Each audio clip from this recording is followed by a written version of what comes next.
Tonight is a great night to say thank you. And I'd like to thank my classmates for having faith in me and nominating me to speak. And when I thought about what to say tonight, the first thing that popped into mind is how can I make a chart like this? Some of you know that joke. But there's not a chart for this. I can't do anything to fit this into the nursing process. Thanks to our professors and our clinical instructors for their time and efforts with us here at CCM. Your patience and wisdom have really paid off. And we promise to take good care of you, should ever our paths cross.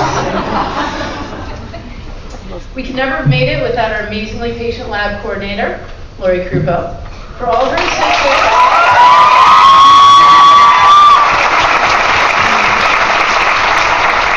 She's incredibly patient and with us all as we frantically practice in the wee hours before our skills testing. Through these 2 years together, we learned about life and death. And we experienced life and death as well, with some new babies coming into some families and some losses as well. And I wanted to acknowledge that today.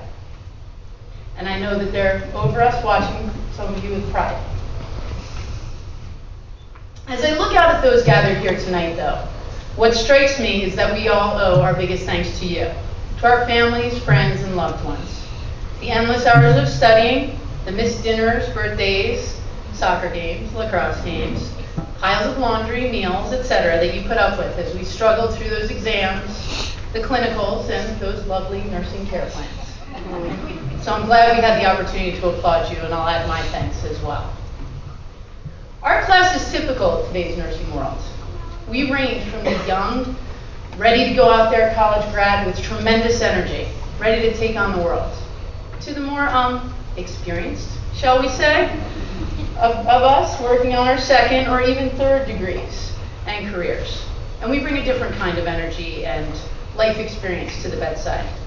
This is a class with a wonderful mix of backgrounds, ages, and experiences, and we've learned so much from each other as we've gone down this long, hard road. We've come so far from those first few weeks of Nursing 1, as Professor Maraska just mentioned, stressing over that exam. Okay, maybe not that far, because the last exam was very stressful. But you could really see how much we were learning. And I'm sure some of you saw it as we self-diagnosed some of the diseases we were studying, and the psych stuff got really interesting. Everyone here has worked very hard and learned so very much. But I think what we all learned was that while an answer might be technically correct, it might not be the most correct answer. Here we sit, ready to take our NCLEX exams and get licensed. Okay, ready to take a very expensive review course and then study really hard and then get licensed. But the question that we all face is, what do we do now? What is it each of us will do with this license? According to the ANA, you know I had to do research, we're responsible for the protection, promotion, and optimization of health and abilities, the prevention of illness and injury, and the alleviation of suffering. That is a pretty tall order. We've learned a tremendous amount of information, facts, skills, tasks. We've been focused on learning the material and doing it right. One of the reasons I'm here is because I love the science of this. Figuring out what's going on, how do we fix it, why did it happen? We will be on the front lines, and I love the magnet that's on my refrigerator from Johnson & Johnson that says nurses save lives. But I want to change that a little bit for us tonight. Nurses change lives. As we put all those facts and knowledge and skills to work, we can't lose the caring and compassion that have to go hand in hand with healing.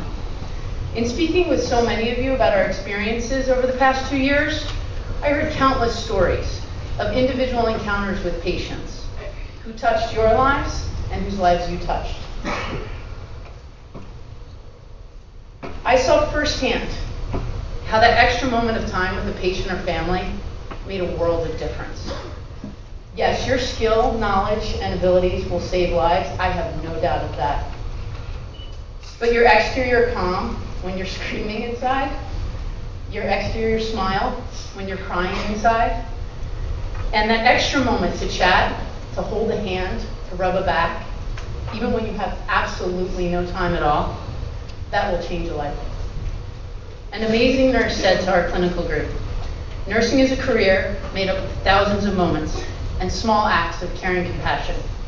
And these small acts will total a career in which you can make a difference. I can't wait to see the difference all of you will make. One more page. Because I have to close with a poem, Michelle, this is for you, given to us by our brilliant clinical instructor, Professor Haram, and my clinical group asked that I read it tonight. Being a nurse means you will never be bored. You will always be frustrated. You'll be surrounded by challenges, so much to do and so little time. You will carry immense responsibility and very little authority. You'll step into people's lives and you will make a difference. Some will bless you, some will curse you. You will see people at their worst and at their best. You will never cease to be amazed at people's capacity for love, courage, and endurance. You will see life begin and end. You will experience resounding triumphs and devastating failures. You'll cry a lot, you'll laugh a lot, and you will know what it is to be human and humane. Congratulations to everybody.